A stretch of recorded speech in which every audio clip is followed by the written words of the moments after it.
A surgeon is making an incision. Bright light, steady hands, a patient asleep under the drapes. And underneath all of it, the floor is moving, not shaking, moving. A slow, deep roll, left and right, over and over. Because this operating room is inside a ship, and the ship is somewhere in the middle of an ocean. Everything in this room has been built around that one fact. The table is bolted down. The instrument tray is bolted down. The lights are on arms that will not swing. The people are standing with their feet apart, knees soft, the way you stand on a boat. And they will hold that stance for the next 4 hours without ever mentioning it. There is no ambulance outside. There is no other hospital across town.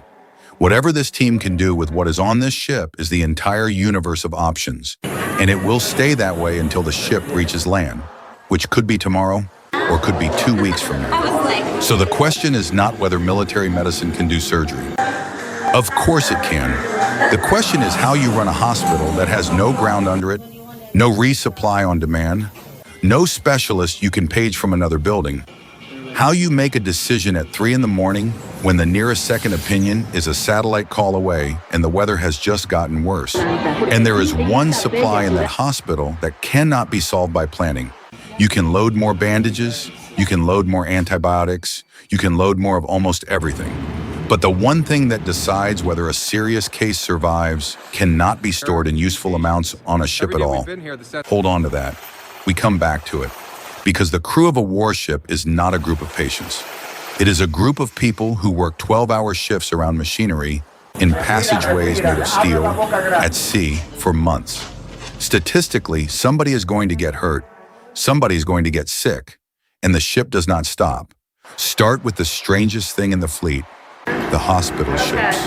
Yes. 2 of them, Mercy and Comfort. They were not designed as hospitals, they were built as oil tankers, nearly 900 feet long, and then gutted and rebuilt inside into a medical facility that floats. Inside each one, around 1,000 beds, 12 operating rooms, radiology, a full laboratory, a blood bank, an intensive care unit, an oxygen plant, dental suites. If you move that building onto land in most countries, it would be one of the larger hospitals in the region. It just happens to have a propeller. They are painted white instead of gray, with red crosses on the hull, and that paint is not decoration. It is a legal statement under international convention. This ship carries no weapons and treats anyone. That is also why you will usually see them doing something that surprises people. Pulling into a port in Latin America or the Pacific and simply opening the doors. A medical site opens in a school gym or a community center on the pier. People line up before dawn. Inside, Navy doctors and corpsmen run stations. General medicine, eye exams, dental, minor surgery. The complicated cases get a wristband and a boat ride out to the ship, where the operating rooms are. Watch the eye station for a minute, and you understand the appeal of this work. A man sits down at the machine. He reads a chart. He gets a pair of glasses that cost almost nothing, and the world turns sharp for the first time in a decade. Nobody flew a jet. Nobody fired anything. It took 4 minutes. But the hospital ships are the exception, not the rule. There are only 2 of them, and they are usually somewhere else. Every other ship in the fleet has to solve medicine on its own, with what fits inside it. An aircraft carrier is the top of that scale. 5,000 people on board, so it carries something close to a small-town clinic. Several physicians, a surgeon, a dentist, dozens of corpsmen, an operating room, a ward with beds, a lab, x-ray, a pharmacy. It can keep a patient for days and it can operate. Now cut that ship down to a destroyer. 300 people instead of 5,000. No doctor at all. What they have is one senior enlisted medic, the independent duty corpsman, a compartment the size of a small bedroom, and a radio. That one person handles everything. Sore throats, burns, broken fingers, chest pain at 2 in the morning. The sailor who has been quietly not eating for a week. They stock the medicine, they run the sick call, they write the record, and when something is beyond the room, they are the one who has to say so out loud. So here is how it actually works from the beginning. Morning, sick call. A line forms outside medical, usually the same time every day, because the whole ship runs on a schedule and illness has to fit into it. You sign in, you wait. It looks exactly like a doctor's waiting room, except the walls are painted steel and there is a hatch instead of a door. Step 1 is the same as anywhere. Vitals and a history. Temperature, pulse, blood pressure, what hurts, since when, what changed. It is deliberately boring, and the boredom is the point. Most of what walks through that door is ordinary, and the job is to spot the 1 case in 50 that is not. Step 2 is where sea medicine starts to differ. On land, if you are unsure, you order a test and wait for a result from a lab across the parking lot. Here, the lab is a compartment 2 decks down with a technician, a centrifuge, and a fixed list of what it can run. So the technician does the test that answers the question. Not every test that might be interesting. Blood counts, chemistry, cultures.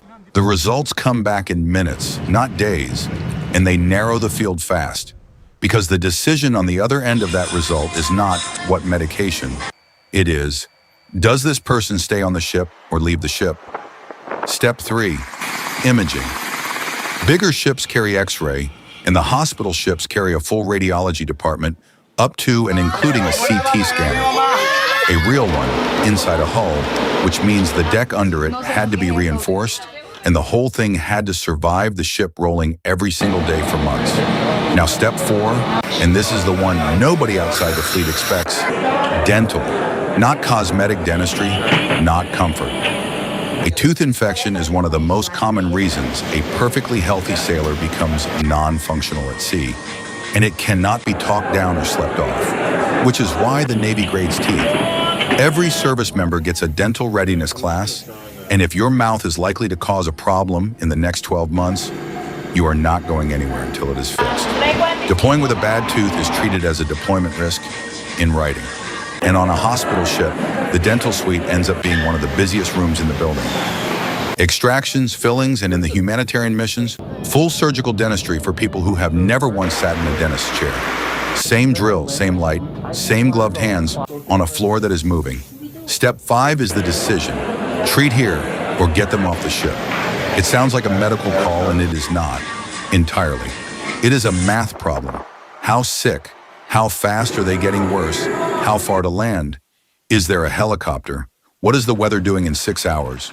And what happens to the mission if the ship turns? Because a medical evacuation at sea is not a phone call. It is an aircraft launching, finding a moving ship, landing on a deck that is pitching, loading a stretcher through a door built for cargo, and flying to a facility that has to be told in advance what is coming. Every one of those steps has weather in it, so the threshold is set higher than it would be on land. Things that would send you to a hospital in a city get handled on board. Because the flight itself carries risk, and because the ship gives up capability every hour it spends pointed the wrong way. The team makes that judgment call with the information it has. Subscribe. Now say the answer is surgery, here tonight. The room gets prepared the way any operating room gets prepared, plus a set of habits that only exist at sea. Every instrument tray is secured. Every card is locked. Anything that can slide has already been told not to. Anesthesia goes first, and anesthesia is where the ship is felt most. The patient is asleep and completely dependent on equipment that is being gently rocked for the entire procedure. Lines are taped down twice.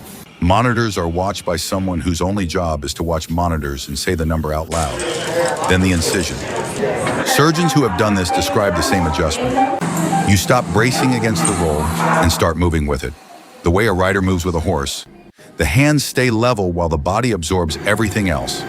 It is a physical skill, and it is learned the only way such things are learned, by doing it. On the humanitarian missions, you will see procedures that look wildly out of place on a warship's paperwork. A laparoscopic case, a cleft lip repair on a child, done by a surgical team wearing name tapes in a steel room with a mother waiting on a deck outside. 2 hours of work that changes how a person is treated for the rest of their life. And through all of it, the room stays quiet and slow. That is the tell. Nobody rushes, because rushing on a moving floor is how you drop something. And there is no second sterile tray coming from a warehouse. Everything you have is already in this room. Which brings us to the scenario everybody trains for and nobody wants. Not one patient, but many at the same time. A fire in a compartment, an accident on deck. something that produces more injured people in 5 minutes than the medical department has hands. So the ship rehearses it. A mass casualty drill takes over whole passageways. Volunteers get made up with wounds and lie where they fall. Litter teams, sailors who are not medics, who cook and fix radios and stand watch, carry them along a route somebody planned on paper months ago. And the route is the hard part.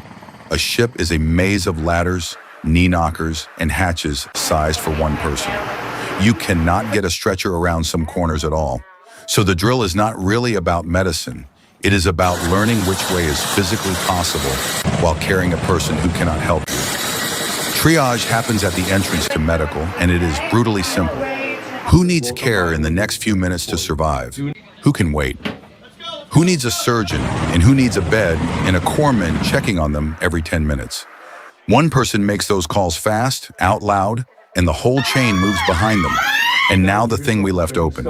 The supply you cannot stock, blood. Blood expires. Refrigeration and shelf life mean no ship carries a serious reserve. And a major case can burn through what is on board faster than you would believe. So the fleet does something that sounds like improvisation and is actually doctrine. It is called the walking blood bank. The crew is the reserve. Blood types are on file for the entire ship. And when a case needs more than the refrigerator holds, a call goes out over the announcing system for donors of a specific type. People come off watch and roll up a sleeve, still in coveralls. The unit is drawn, tested, and carried down the passageway warm, minutes old, and it goes into someone they probably eat dinner with. That is the answer. On a ship, the blood supply is not a stock. It is the people standing around you, which is worth remembering the next time you see one of these ships in a photograph. The white hull, or the gray one, or the flight deck. Somewhere inside it, there is a small bright room where the floor is moving and a team is working slowly on purpose. If you want to see the rest of how 5,000 people actually live inside one of these, that video is next.